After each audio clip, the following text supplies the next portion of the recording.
Halo semuanya, Assalamualaikum warahmatullahi wabarakatuh. Nama saya Nisa Saputri. Di sini saya akan menjelaskan tokoh pahlawan, yaitu Dr. Cipto Mangunkusumo. Adalah seorang pria kelahiran Jepara pada tanggal 4 Maret 1886.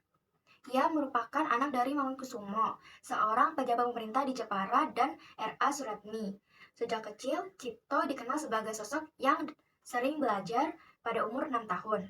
Cipto mulai bersekolah di sekolah kedokteran. Cipto kemudian melanjutkan pendidikannya di Stovia, sebuah sekolah pendidikan dokter bagi rakyat pribumi pada zaman Hindia Belanda. Cipto menghabiskan masa mudanya di Stovia dengan belajar ilmu kedokteran dengan gigih. Atas kegigihannya tersebut, Cipto kemudian dikenal sebagai rakyat. Selain mendalami kedokteran, Cipto juga gigih dalam memperjuangkan kemerdekaan bangsa.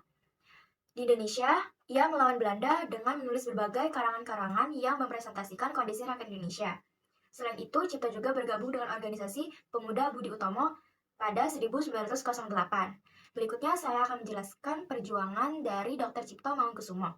Nah, pada tahun 1412 dibentuklah sebuah partai politik pertama yang berjuang untuk kemerdekaan bangsa Indonesia. Cipto bersama para pejuang pemerintahan Belanda yang ingin merayakan bebasnya Belanda dari penjajahan Prancis. Akibat aksi tersebut, Cipto dibuang ke Belanda pada tahun 1913. Satu tahun kemudian, ia dikembalikan ke Indonesia karena penyakit asma yang dideritanya. Pasca kembali ke Indonesia, Cipto melanjutkan perjuangannya untuk melawan Belanda. Di Bandung, Cipto semakin gencar melakukan perlawanan dengan mengumpulkan para tokoh pergerakan di Sukabumi dan terakhir dipindahkan ke Jakarta. Ternyata, tiga daerah itu merupakan kota terakhirnya hingga akhir hidupnya pada tanggal 8 Maret 1943. Dan yang kita ketahui, Dr. Cipto Mangunkusumo juga telah mendapatkan penghargaan.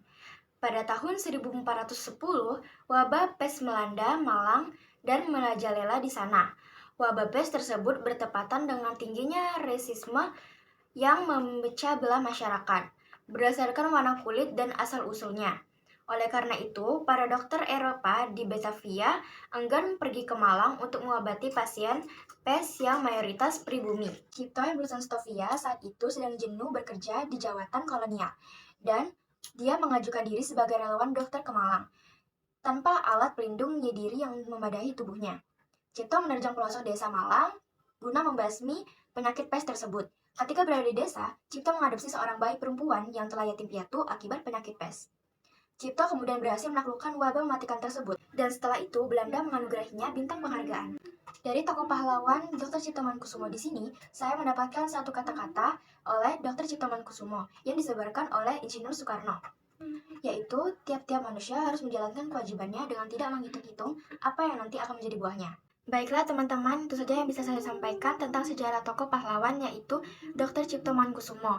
Jika ada salah-salah kata, saya mohon maaf. Wassalamualaikum warahmatullahi wabarakatuh.